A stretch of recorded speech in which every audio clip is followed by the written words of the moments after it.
Wala dito, hindi ko pa na-press. Wait lang, bro. Alright. Boom! This is it! Gold What? Gilas! Gilas, May bro! dilawan ah. May dilawan. Hindi, yun yan! Dilaw for gold yan, bro! Ah, Dilaw for dilawan. gold! bro, na ako sa Jakarta last month for ASEAN Summit. Na pumunta ako dun sa FIBA basketball. And then, see, Oh, I'm such a football guy. Even yung basketball national team, kinuha ko yung basketball team ng Brazil. so, talagang football guy talaga ako. But, for a bro, moment, pero nakita bro, ko nag-Gilas jersey ka the other oo day. naman bro, hindi lang Gilas jersey, nag-weights pa ako para medyo Armel. talagang live show, bro. Live show ang ginawa ko.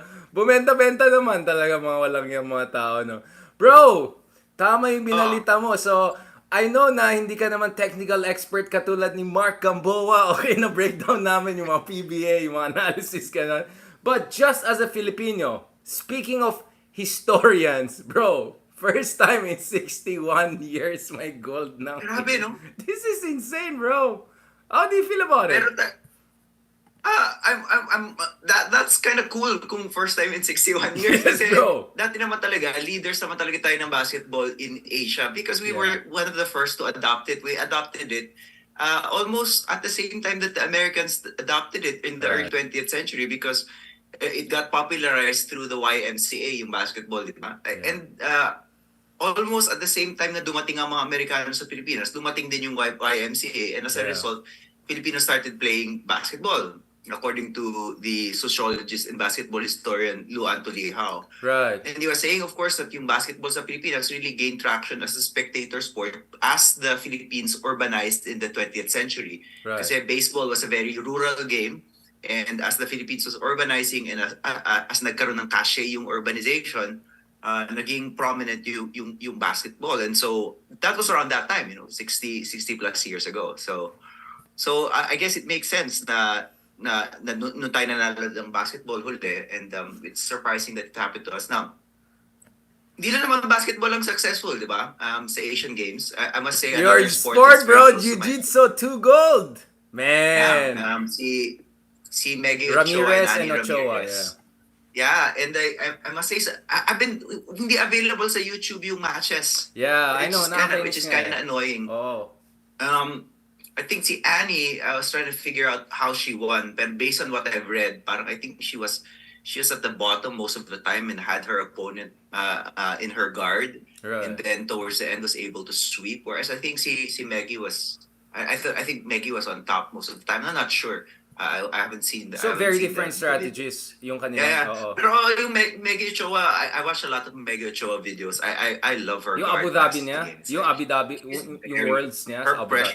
her pressure looks amazing when ano. And nakatuwa man doon ng jiu-jitsu ngayon kasi parang before nung nanonood ako jiu-jitsu, wala akong alam eh. Jiu-jitsu. Ah, I have enough jiu-jitsu to at least be able to appreciate what's happening. Kasi if you inggit don't na ako, have, bro. like, it just looks like they're hugging each other. Yeah, I know.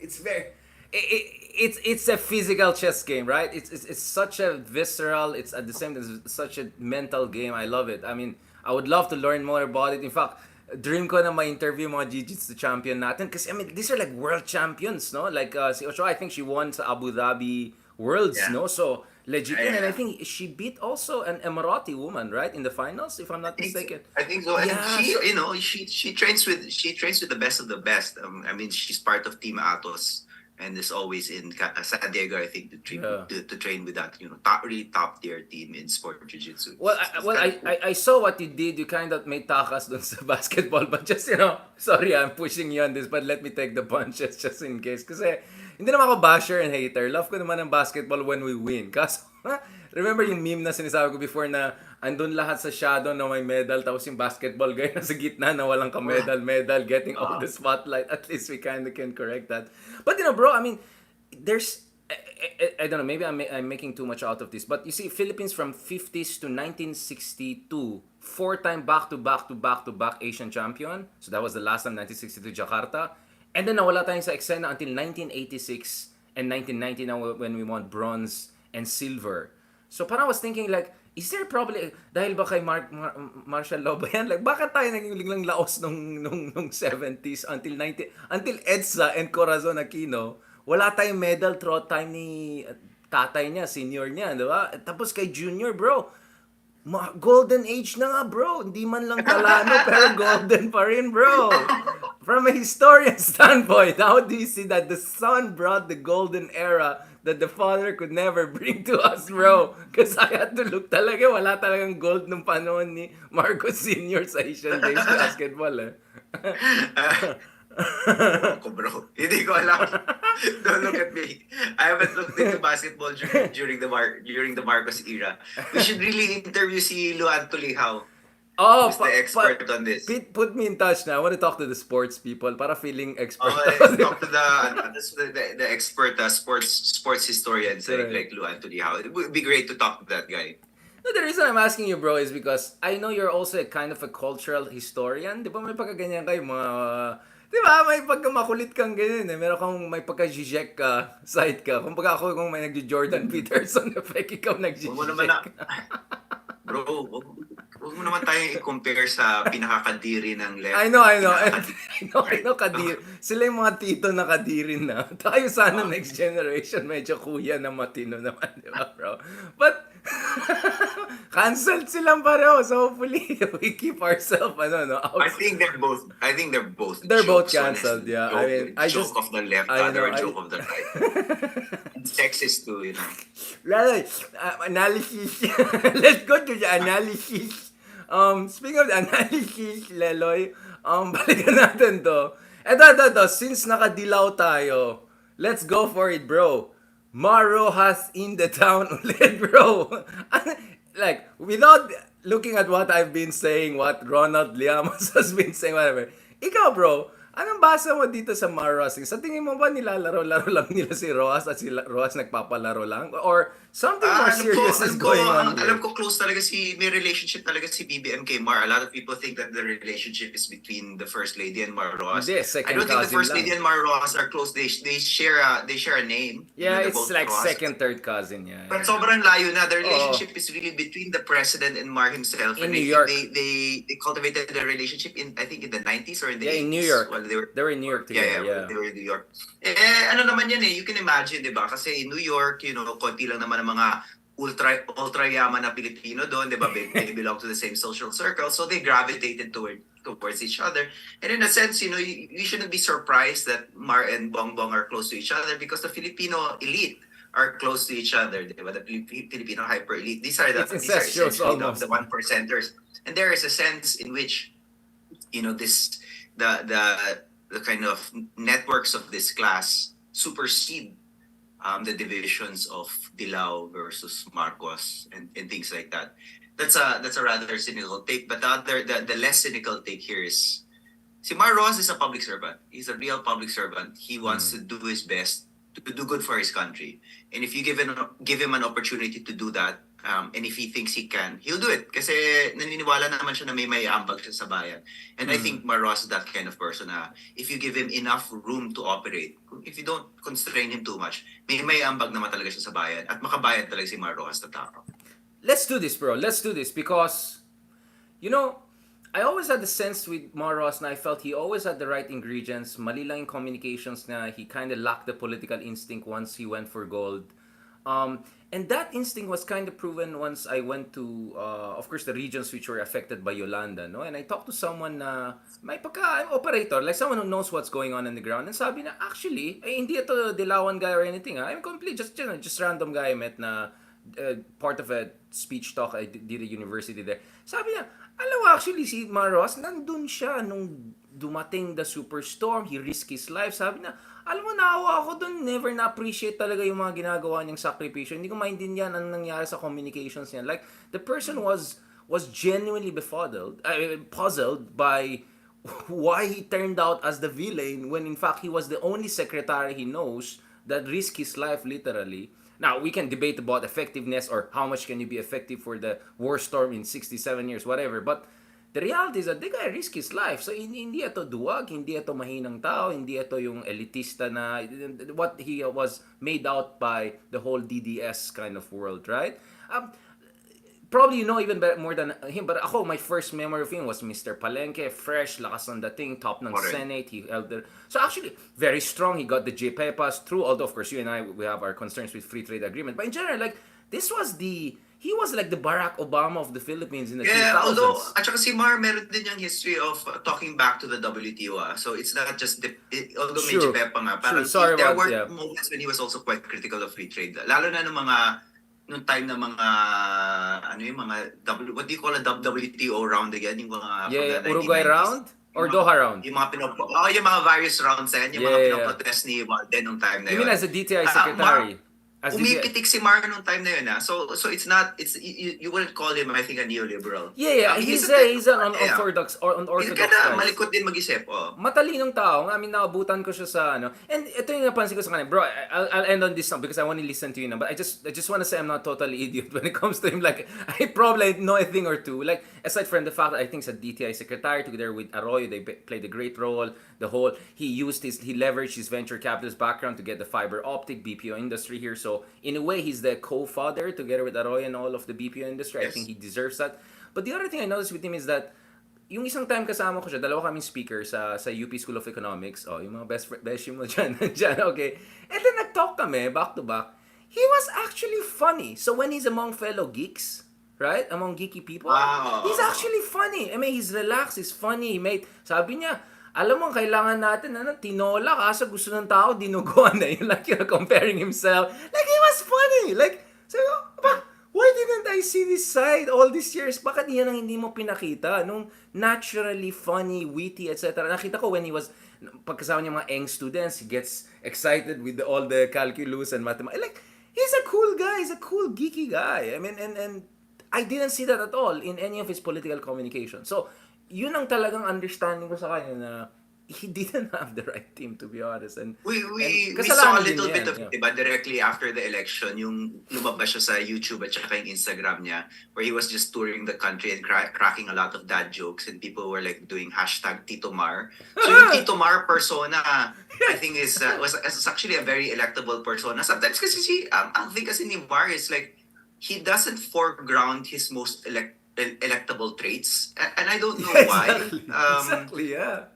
Diba? Kasi yung Mr. Palengke, he could have yung election, he could have tapped into that again, but he Exactly, didn't yeah. tap into Mr. Palenque again. He was like projecting something more serious than that, and I don't know if it's the campaign team or if it's Mar himself na parang backing away from his most charming traits, or it could also be na si Mar Roxas is one of those guys who is like highly suited for an elected position, but not suited for electoral politics. In other words, parang he's suited to become president, he's suited to become senator, but he's not suited for yung pangangampanya. Di ba? May mga ganyan. Maraming tao sa Pilipinas na who would do well in very highly elected positions, but just like hate the campaign process. And I mean, you could say about Gibo, no? I think Gibo gives a different feels, no? Si Gibo. He gives So kung very may makita similar kang feels. ganyan, di ba, ayaw ng electoral politics pero magaling sa governance, ang solusyon siya ang cabinet. Di ba? Ang solusyon talaga siya ang cabinet kasi hindi mo kailangan tumakbo, and yet you'll have a lot of power and you'll be able to do a lot of good things. Again, exactly, Gibo, Mar Roxas. So actually that's a great comparison. I mean, what made you think of that comparison? Because I think that's super apt, bro. Or more like, Mar could have been the guy and then he became more like Gibo. I don't know how to put it nicely. But Kasi Gibo may is a super smart guy. moment naman na electable siya di ba? Yeah, I mean, Mar at least stopped the Senate race, right? Once upon a time, he was almost shooing for vice president until the whole Noibi conspiracy happened. And then he was first runner-up in 2016, right? So it's not That's that right. it was number 5 or 6. So, but I agree with you that he's more a manager than a campaigner. In the same way that Digong was more of a campaigner than a true manager. Like, like they're inversely proportional. They're like mirror of like, kung si Digong, feeling ko buhay niya hanggang campaigning talaga magaling siya. Magpapatawa, But I think Maros also, the thing is, timing niya. First kalaban niya si Binay, 2010. And ang kalaban niya si Digong plus Binay plus Poe. So I think he was not really prepared for meeting all of those things at the same time. I think the whole team was preparing for a phantom war, if I can put it that way. And then Digong happened out of nowhere. He was preparing for the Senator Loren Legarda, and then suddenly Binay happened. So I think he twice na cut off guard siya ng ganon. He ended up first runner-up, which is not the worst thing in the world, but that kept him away from the top offices. No, I think Giboy is like Mar light. It's like he gives me that Yeah. kind of vibes. No, yeah. Tsaka yung sabi mo nga recently, di ba, binalikan mo yung second presidential debate noong 2016. Yes. Nung parang na-tag team si Mar ni Grace Paul tsaka ni Digong. Yun yung time, if you look at the surveys, yun yung time na talagang bubulusok si Digong, naging number 1 sa survey after that debate. Kasi paano mo naman kung ikaw si Mar, ginagago ka ni Digong, tapos ginagatungan si Digong ni Grace Paul, who has wonderful showbiz timing herself, Yeah. right? Wala kang laban doon. Dun sa showbiz, dun sa humor and showbiz power at the same time. Yeah. Digong was really funny. I mean, even a person like ako, hindi naman ako fan ng humor ni Digong, pero kahit ako natatawa ako kay Digong dun sa debate na yun. It's the chutzpah, no? I mean, like, where does he get just, I don't want to use the word audacity, but it's like chutzpah talaga. Like, grabe talaga siya, no? Like, he would just, but you're right, no? I mean, kasi dinoble counterpunch siya, no? Kasi Grace Po actually regurgitated the incompetent argument. Marami kang experience, palpak naman. Essentially, yun din yung sinabi ni Digong, di ba? 2 different versions. You got the smart kid saying it, and then you got the joker in the room saying it. So, bugbog talaga siya. Oo nga no. The Diba? great debater and the great So joker Grace at was the the same best time. debater for me. I think she won the debate. I openly said Yes, it back yes. then. So more, I think... Grace Paul as a debating, like us, Grace Paul did competitive debating. Kaya pala in college. magaling. Mahusay. I gave it to Grace Po. I know many would not agree with it, but sorry, maybe I and Leloy know something about this thing, so trust us on this. And so I always said Grace Po won by points, but in terms of audience impact, Digong, it's not even close, right? Yung audience impact ni Digong. Ika na naman dyan, di ba? Ano ka, nervyoso? Di ba ginanon niya? Ika na dyan, ba? Nervyoso ka ba? I mean, it's like, Leloy, how do you go against a guy like that? Guys, panurin nyo kasi uli. Kung gusto nyo, kung ayaw nyo maniwala, panurin nyo kasi sa audience. Panurin nyo ulit yung first 10 minutes ng debate na yun. Makikita nyo talaga bakit nanalo si Digong ng debate na yun. And si Lord De Vera yata yung co-host noon or something like that, or yung mga nagtanong doon, di ba? Si Lord De Vera, just to give you an idea that this was a perfect setup to demolish Mar and Binay, no? I mean, yun nga actually, debates pala matter if ganyan ang mangyayari. If it's really a question of bugbugan, no? So, talagang Pilipinas talaga. Minsan, I don't know. Pero bro, may tanong ako Sige, sa'yo. bro. So, let's say, ano bang portfolio ang open kay Mar ngayon? Tatlo, bro. DTI, which... Agriculture ba is open? DTI, The agriculture, important- and... ayaw bitawan. No, I think... Kasi ang daming negative reaction. Kasi alam mo naman, I think ang style nila BBM team is balloon trial. Like, throw out names there, look at reaction, and then look. So, di ba yung isa si Laurel ba yan? Yung isang businessman na tinrow at yung name na booking ng bilyonaryo.com.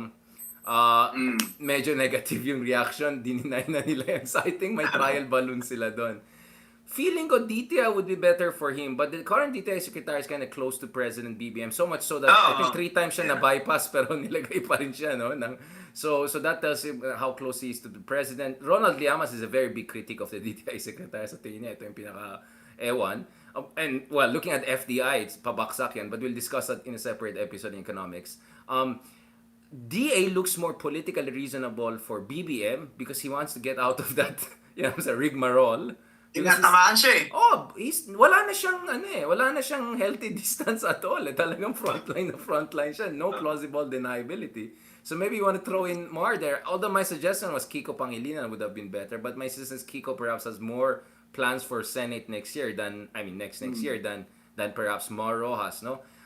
And then DFA, I even heard DFA from diplomatic people. Pero mukhang nagalit lang yung DFA secretary sa akin when I threw the idea out. Parang, saan galing yan, di ba? So, at least 3 cabinet position, pretty decent cabinet position. Medyo swak siya.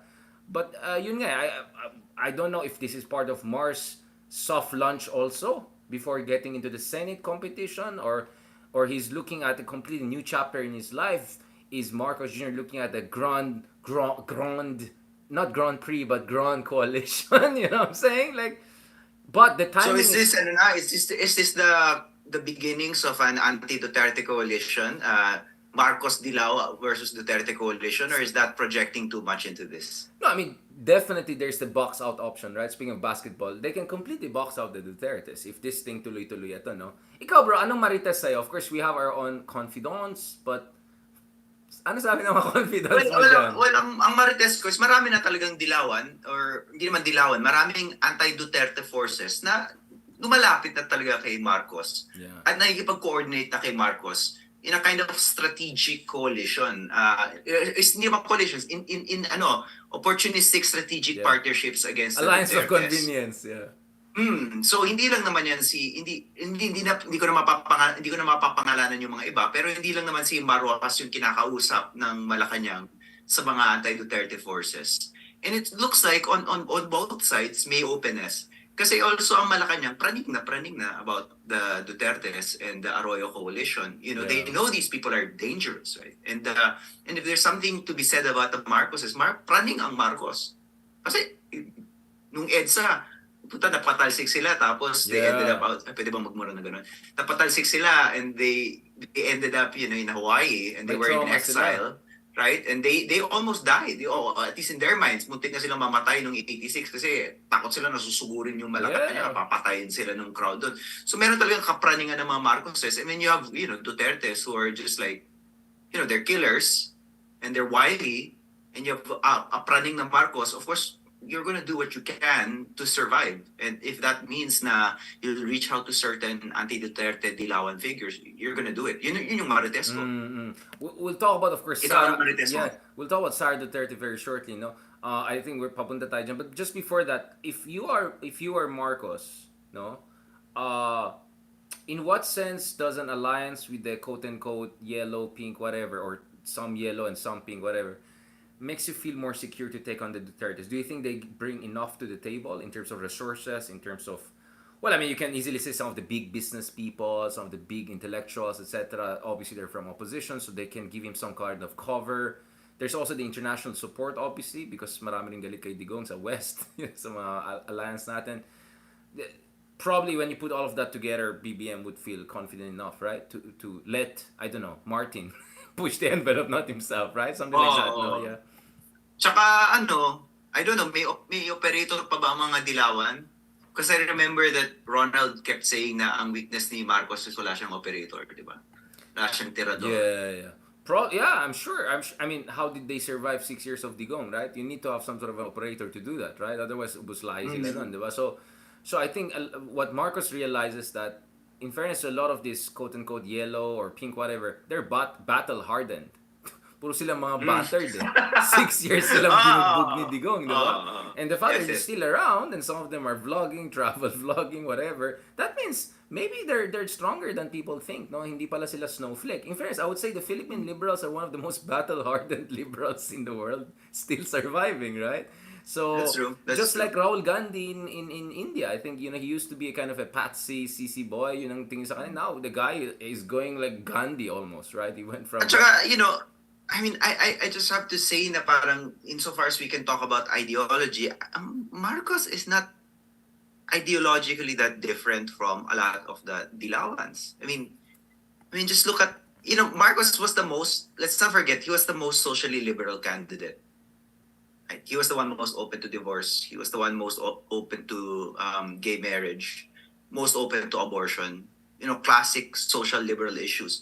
So in a sense, kung social liberalism ang pinag-uusapan, he out-liberals the liberals. I think he's more of a social liberal than Lenny Robredo, who's like, talks about her Catholicism a lot. I've never really heard Marcos talk about how he's a party boy. Affects his social policy. Huh? He's a party boy. Of course he's liberal. Yes. Yeah. Yeah.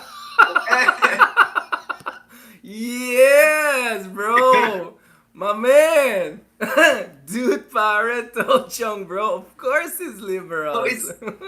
So parang weird. Ito yung inisip ko kasi parang the Philippine left defines itself against has traditionally defined itself against the Marcoses for 30 years.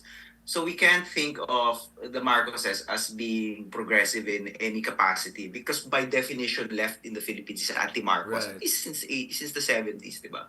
But I think, when you have a different Marcos there in power, and this younger Marcos doesn't necessarily think like his father on many issues, And he's actually, he's just younger. Well, obviously, he's younger than his father. His values are quite different. So, will there has to be an evolution about how we talk about what Marcosian politics is, and Yun nga eh. it's an evolution not because we're denying the past. It's an Yeah, yun evolution nga eh. that results from the fact that this is just a different Marcos. It's a different Marcos. Or different political species altogether. I mean, has he out evolved the whole Marcosian kind of template? I mean, again, I know none of us want to put ourselves into trouble, but there are parts of me thinking that you can pull him totally out of the whole template, no? And I mean, he'll still leverage the whole Marcos name and all of that, but ikaw yun eh. You're the guy who said that Marcos Jr. is your quintessential post-Marcos president, right? Or I rather rephrased it that way, di ba? Which makes it you're absolutely right. He's ideologically much closer to quote-unquote liberals than even Lenny, because Lenny was socially conservative but quite to the left and progressive on socio-economic issues. BBM is more market-oriented at center, and although meron din siyang may pagka-industrial policy, whatever din siya, we can talk about that separately, of course. Now, this brings me to Sara, because for me, one of Yeah, the sorry, economics lang. Meron siya mga strange obsessions na parang are reminiscent of his father. Itong Statist. nostalgia, for example, Dirigist, for yeah. food security, which brings him quite closely aligned with the left, di ba? So hindi makaangal Yeah. yung yung left sa kanya in certain respects, because Marcos, for example, wants to preserve the tariffs on food because Yeah. at the back of his mind, he has this kind of 70s idea of Yeah. food sustainability and rice sustainability that I think Right. is just pure Which is nostalgia correct. for his father and masagana and things like that, diba? Kaya on that level, kakampi niya yung Ibon Foundation. Eh. Si Aimee rin. Di ba But- si Aimee against free Ah? trade agreement? Si Aimee rin against the, the comprehensive economic party. She was also against free trade yun nga. agreements. Yeah, Oo. exactly. Yun nga, yung merong 1970s economic nationalism. But on the other hand, di ba, where he's very different from his father, yun nga, he's so he's macro-prudential, as you say, as compared with his father. I mean, the central bank governor that he appointed, Eli Remolona, is nothing like the central bank governors under his father, di ba? This is a hyper macro-prudential central bank governor who defines the central bank as structurally hawkish, meaning conservative talaga, right? Yeah. He says the central bank by definition is structurally hawkish. You would never hear Ferdinand Marcos Sr. central banker talk like that. Not in a million years. Bro, can you park that? Because I want that for the next episode. No, we're about to end this episode because there's no way we're gonna discuss yellow if we're not gonna discuss the super red, which is Duterte's, right? So for me, one of the most instructive moments in the past few days was when the pulsation numbers come in. Let's discuss now the pulsation survey, which in many ways I think it reaffirms a lot of things we have been saying for quite some time. If you look at the surveys, because tatlo yun actually, and isa lang usually pinag-usapan or dalawa out of three, but just let's focus on the two, which is most urgent issues and the numbers. I mean, when the numbers came in, baksak yung number ni BBM, he said, I completely understand, people are hurting, it's natural, and then compared that to Sara, yan, yung mga nakikriticize sa confidential fund, mga ayaw sa kapayapaan, kalaban ng bayan, yung mga ganyan, the whole quote, right? I mean, like, wow, that's quite different. She is her father's daughter. I mean, one completely securitizes the issue. National security shuts down any criticism, no matter what legitimate. The other guy is like, okay, I get it. Well, let's do an adjustment. Maybe I'll do a photo op in copies with Roxas and let's see how it goes from there, right? I mean, completely different responses to more or less the same situation, just double-digit drop in both their numbers, right? So first, let's talk about the pulsation survey, and then let's go perhaps to Sara. The headline. What is your headline reading of the pulsation survey? You feel vindicated once again? Like, everything we've been saying. Ang headline, naniniwala na yung mga tilawan at saka yung mga pics sa pulsation. Ayan, oo nga pala, yun ang gusto natin pag-usapan. yung headline dito. This is it. Ayan na. Oo. Wala na daw kasi Google Trends ngayon, hindi na reliable eh. So balik na tayo sa pulsation. Oo, kasi Hindi na false Asia ngayon. Kasi kung mag-Google Trends ka, wala na yata masyadong learning ngayon kasi tapos ng election, di ba? Yeah, I mean, interesting na yung mga nagbabash sa Pulse Asia without any evidence and, demeaning our folks and friends. Actually, I'm hoping to interview si Ronnie Holmes the next week to discuss the science behind this para lang maintindihan ng tao. na hindi lang Smartmatic ang nangyari, may mga siyensya din. But anyway, but going back to this, we also saw, no, yung parang corruption is like number 5, barely like 20% or so, habang inflation is 70%, yung mga employment and yung issues, economic issues are 50% above, right? While corruption is like barely 20% among urgent, like in terms of population, how many people find it urgent. So clearly we see corruption is not as a significant issue. And yet still Sarah's number went down, even if the criticism against her, I'm not saying corruption per se, but good governance in general, right? Like parang transparency perhaps has to be still fully fleshed out with the confidential funds. We're not saying, there is an issue. I'm just saying that's the cloud of criticism that we're seeing there. And you're right, hindi pa yung survey, medyo nung tinake yung survey, pinag-uusapan na yung confidential fund. Pero kasi simula pa lang. Yeah. So hindi pa natin alam yung full effect. And then of course, I wanna start using the word food inflation as opposed to inflation. Yes, because it's yes. really food inflation Correct, that's food driving inflation, this problem, right? If you look at the costs that people are concerned with, kung i-break down, so number one economic concern is inflation. Yeah. But if you ask people what are they spending on and what costs are they concerned with, it's like 90% food, right? And when you talk about food, it's really about rice. So ang punot dulo talaga nito sa tingin ko, hindi inflation as a huge concept. Presyo ng bigas as something more specific, right? Rice inflation. And I honestly think that madali lang ang solusyon dito. Tariffs. Just lift the freaking tariffs already, and find a way to support our farmers who will be displaced by any lifting of tariffs, diba?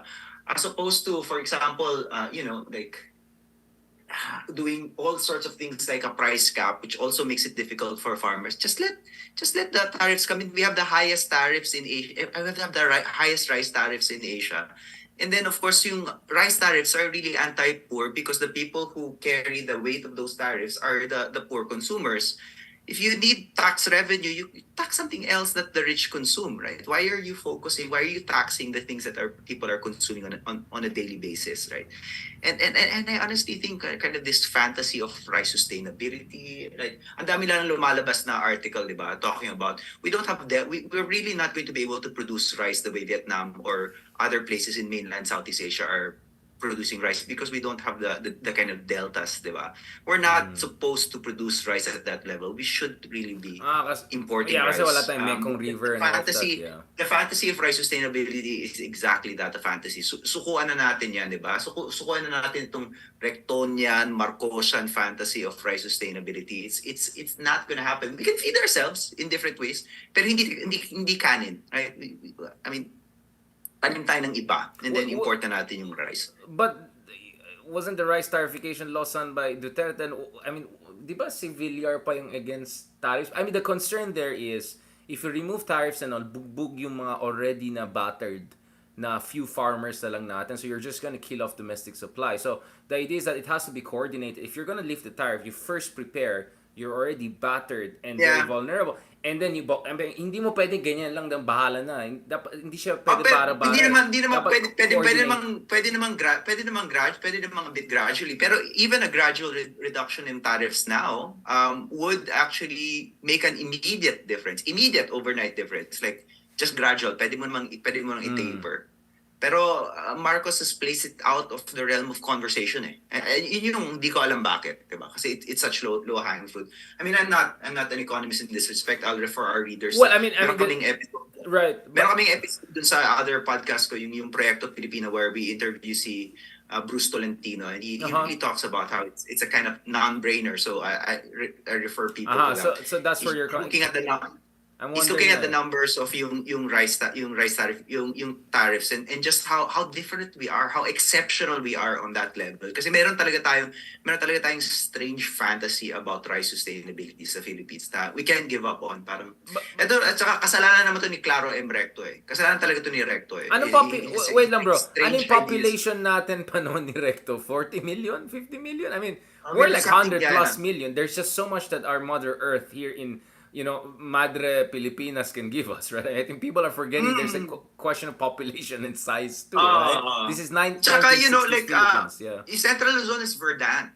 in terms of rice. Pero we don't have many areas like that. Diba? Yeah. So we need to tailor din naman our food production to ano yung nababagay sa atin, di Yung ba? topography natin. Ideally, if you want if you want real food sustainability in the Philippines, you have to transition away from rice. Hindi mo na makukumbinsin ng Pilipino na wag kumain ng kanin, di ba? So, I mean, that means you really have to import. I mean, you just can't have your cake and eat it too. I'm sorry, meron ng talagang limitations yung bansa natin. We're not saying we're a poor country. We're not saying we're a country that can't produce things. We're just saying like we're a country that loves a lot of rice, but we're a country that can produce rice at the same level that Vietnam does. There's nothing particularly controversial about that. But bro, Vietnamese don't eat as much rice. Hindi sila yung extra rice, rice all, sana all. Hindi sila ganun, bro. I mean, you've seen, Vietnamese are all lean. I mean, they're really lean people. Wala pa ako nakitang super healthy. I mean, very few. Except yung mga bureaucrats, yung mga securocrats nila na medyo high level. But,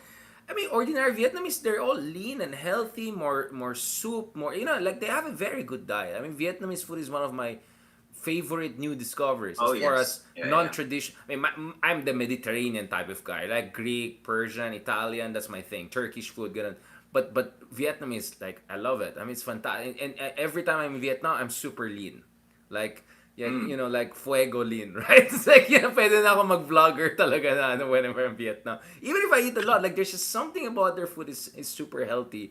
But you're right. Siguro, first of all, dapat yung extra rice culture natin, ayusin natin yan. And sabi nga ni DTI Secretary, di ba, bawasan na lang healthy lifestyle tayo. Mag-vegetables and meat na lang tayo. As if, ideally, bro. Ideally, pero, yun nga, pero, easier said than done kasi babaguhin mo talaga yung consumption patterns eh. Oh. So, bago na tsaka elitist, bro. As if naman, mura ang vegetables kailangan mo talaga pakainin ng kanin. I mean, I was talking to a biologist. I was at Cornell and I was talking to a biologist na galing UP Cebu the other night. Nag-aaral siya ngayon sa Cornell. And sabi niya, actually, you can, technically, kaya ang rice sustainability sa Pilipinas kung bawasan mo yung things like wastage, ganyan. Or kung local, if feeding rice, a lot of it happened locally, like you produce locally, you eat locally, may mga ganong klaseng steps. So he was saying na parang, and he was actually debating with, rice scientist. Ang dami nilang ganun sa Cornell. And the rice scientist na Filipino din was saying, that's crazy. Parang hindi talaga kaya rice sustainability sa Pilipinas, we should give up.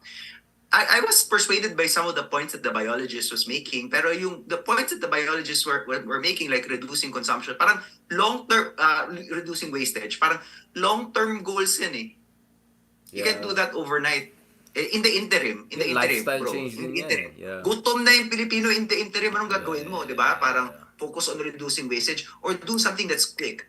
Reduction of tariffs. Kahit sabi mo, okay, sabi mo temporary, bro. Temporary reduction of tariffs habang mahalang bigas, habang high ang global inflation. You need to do something now to feed your people. Otherwise ang mangyayari is like they're not gonna move towards healthier food. Ang transition natin sa Pilipinas is kung di makakain ng kanin, mag-instant noodles, diba? It's not healthier. Not at all, bro. Plastic yata yan, di ba? Yung may mga picture na tinignan sa loob, hindi talaga siya nagme-melt, di ba? Yeah, I mean, that's really, so obviously the way you have to work it in a calibrated way, my short-term, medium-term, long-term strategy, naka-coordinate yan. So you need still a strong state. No? You need a strong food industrial trade policy, which I think is a perfect segue for our next episode. Thank you very much, bro, for this fully golden Dilaw edition, good vibes edition. As always, a pleasure to talk to you, bro. Thank you, bro. Salamat. Kumakain ka pala, wait na. Okay, sige lang, go lang ahead. Kumain lang ako. Ano yung next natin? Now let's talk about real industrial policy. No, let's go Biden. Let's go industrial policy. Let's build on our previous episode. That episode did best in the past 2 weeks. I think it's best performing episode natin in months. So I'm hoping to... Oh, really? Yeah, maybe people like it. Feedback from about sa Spotify, sa Spotify. Sa rankings nakikita ko yan, bro. May nag-feedback? Oo naman, many people like it. Sa Twitter, na-share ko. Ang daming gusto. Yun yung Sino mga pinaka-geeky natin, bro. People like that kasi walang naman masyadong ganun eh. Tsaka interdisciplinary naman yung approach natin eh. Sino ba nagko-comment? No, just, usual people, good people, ambassadors, wonky people. Wala, Oh, walang negative. nice. Maganda, bro. Kasi nga it's not done properly. I don't know. Maybe I'm ignorant, but aside from Fabelia, whatever, and of course the usual friends in the left, I don't see many people doing it in the way we do, which is, in terms of public education way, not in some seminar on industrial policy here and there. Aba, nagpalit ka. Wait lang, palit na rin ako. Papalit, akala ko ba papalit tayo? Oh, papalit tayo. Go, go. Okay, palit tayo.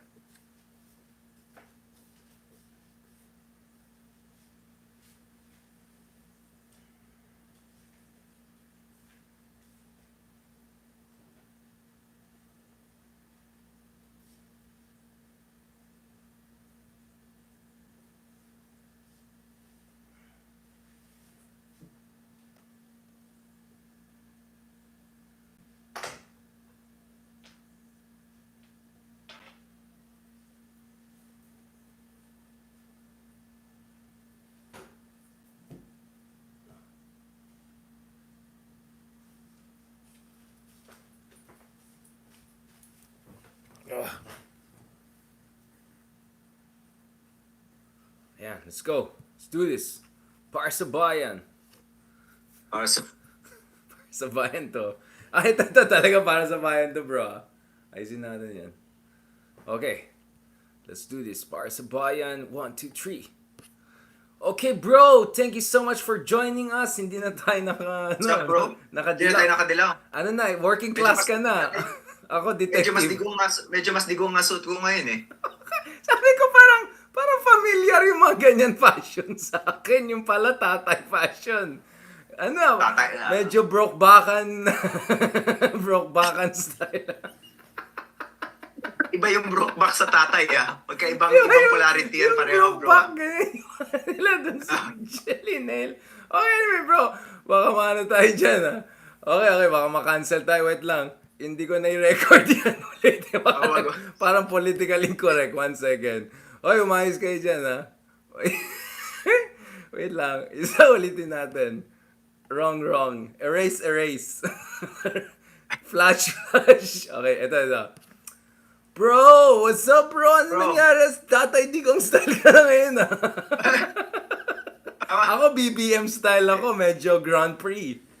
Hindi ako hindi yung BBM style, yung BBM style yung parang sa tatay niya, yung polo barong. Oh, correct. Ay, alam mo, in fairness, Actually, some sartorial historian actually needs to talk about yung fashion, yung ini-indicate ng fashion ng mga presidente natin. That's true. Kasi I remember Manolo telling me na yung fashion ni BBM was, my dad, napansin niya parang he dresses like his father.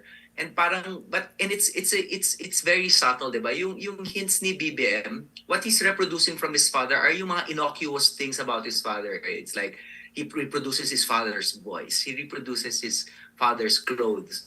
But he's not going to kill like his father. He's not going to raid the central bank like his father. Alam mo, parang, I'm subtly hinting that I'm may my nostalgic father's populism siya. very innocuous. Yeah, he plays on the nostalgia, clearly. I mean, even the style of his speech and all, once kasama kasi kami sa CU for a talk, he's looking like his dad literally, and he's speaking like his dad. So clearly he's playing on the nostalgia game. But he's nothing like it. If you see him off the record, like he's such a, he's Tito. Like, he's Tito. Tsaka hindi siya baduy like his dad. Oh, no, he's not. Yung si Marcos kasi, kahit pag gini-interview, oratorical magsalita. Well, the Philippines is a country with a lot of... It's gonna magsalita si Marcos even during an interview. But if you interview the son, he talks chill like lang. a normal person, right? Normal He's not Normal He's not pompous. He's like a pompous lawyer like his father. And so I like his speaking style a lot more than his father's speaking style. And very subtle nga yung mga things na sinisignal, di ba? Papatutog niya, Pilipinas kong mahal. Pero hindi niya papatugtog theme of Bagong Lipunan. Diba? Sakto lang. Diba? Saktong nostalgia lang. No?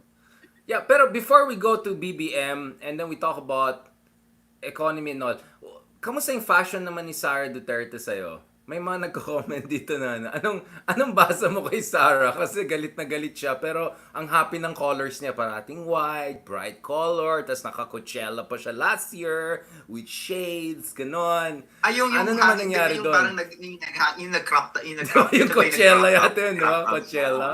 What's going on there? Oo, Sa tingin mo? hindi ako fashion historian, pero meron ba dyan? Meron bang interested mag-comment sa May mga evolving nagko-comment fashion ng dito mga eh. presidente natin? Ano Okay, sabi? Ano sabi? magpakabait na to, di ba? Off the record ko i-send sa'yo, mamaya baka mapahamak tayo. Well, I mean, Ano sabi ng mga hindi, kaibigan hindi, natin? hindi. Mamaya, i-send ko yung screenshot dito. O, bahala kayo. O, mag-comment Sige kayo nga. dyan. Wait lang, bro. Wait lang. Balik tayo. Mag-comment kayo ng konti kasi hindi naman kami sartorial expert si Richard eh. Okay, okay. Let's go back to this. Before we go back to BBM and Philippine economy, ano tingin mo dun sa response ni Sara dun sa mga confidential fund? Galit na galit siya. Doesn't that prove that she's still really a Duterte at the end of the day? Because I keep on hearing, no, this daughter is this and that, gonna be different from the dad. Like, I kind of see that, but I don't. Like, I kind of see that, but I don't eh. Yung instinct, yung response, the same eh. Securitize, pag kiniritize mo ako 10 times ko ibalik sa'yo. Like, it's digong minus the digong fluidity, minus the digong humor, minus the digong, you know what I'm saying? Humor nga, yun nga eh. Yun nga eh, wala, Kaya nga pero sa wala tingin ko, yun, oo. kaya nga sa tingin ko mas mabilis bumagsak ang rating kaysa sa tatay, eh, 'di ba? Kasi yung tatay mapipikon, mga asar, pero at least patatawanin ka. Ito hindi. And then of course, it must be said na yung numbers are really gendered, 'di ba? One of the reasons why mabilis bumagsak si Sara kaysa sa tatay niya is because it is really more different. Obviously, I'm not sympathetic to Sara, pero I'm sympathetic to Yeah, female misogyny is a politicians. reality. Yeah, it's an I'm unfortunate sympathetic reality. to female It's politicians an in the Philippines unfortunate as a whole reality. because it really is harder for them. And ito BS to na parang wala tayong problem with female politicians because we've elected Arroyo, we've elected Aquino. They won despite being women. You know, meron talaga, if you look at the numbers, it is really harder to become president of the Philippines kung babae ka. So, tinatamaan si Sara partially because, Yeah. she doesn't have the capacity to engage in the macho stick that her father did. Because people still ultimately read her as female, and that's really sad. But at the same time, the bigger problem here is that Sara is Sara is picon, like her father. Minus the humor, I mean, but let's not forget, 90% of the coup d'etats in the past 30 years or so were against Corazon Aquino and Arroyo. I Yeah. suspect there's a Oo. misogyny going on Gendered there. pa rin ang politics sa atin, bro. Oh. So, I mean, it cannot get more brutally, in your face than that. I mean, I think there's a strong correlation, no offense to our friends out there who have been, launching all these coups, no, including mga kaibigan natin iba dyan, di ba? Yung isa, mayor na ngayon, sikat na. Okay, mamaya natin pag-usapan. Now, park muna natin mga Dutertes because vice president lang naman siya. Let's now go to the national presidential level, bro. Now, before talking about the Philippine economy, because clearly one big problem for BBM, and as I argued in a recent piece, and I've been arguing, the Philippines doesn't have only the rice price food inflation problem. It's going to face more problems as we discussing artificial intelligence, effect on BPO industry. Some studies say up to 70% of jobs could be affected before the end of the decade. And then we also have this problem of, not much FDI is coming in. It's going to Vietnam, it's going to Thailand, etc. So we have some serious problem there. And it looks like I'm still not hearing this magic word or term, industrial policy. It doesn't seem to come out. Like, ang dami nagkikriticize kay BBM, Maharlika Fund, etc. It's all the usual attack from a perspective of good governance. But this was always my frustration with liberal opposition in the Philippines. They don't talk about, industrial policy, trade policy. And you are right now in the United States, the heartland of global capitalism. And yet, not long ago, both President Biden and re-electionist soon Donald Trump, former president, they were one of them just joined, right, the auto workers strike in the heartland of American industry, and then you had Trump coming in and saying, no, I'm even more real than Biden in protecting you against exploitative capitalism and all of that. Like, this is happening in the United States. Both Biden and Trump are pro labor unions, pro auto workers. I mean, this is crazy, bro. This is crazy, and both of them are America first in terms of their manufacturing strategy, etc. So, can we first talk about the United States and then talk about the Philippines, because parati naman tayo copycat sa US. Kasi Kasi di ba yung US yung tinatarget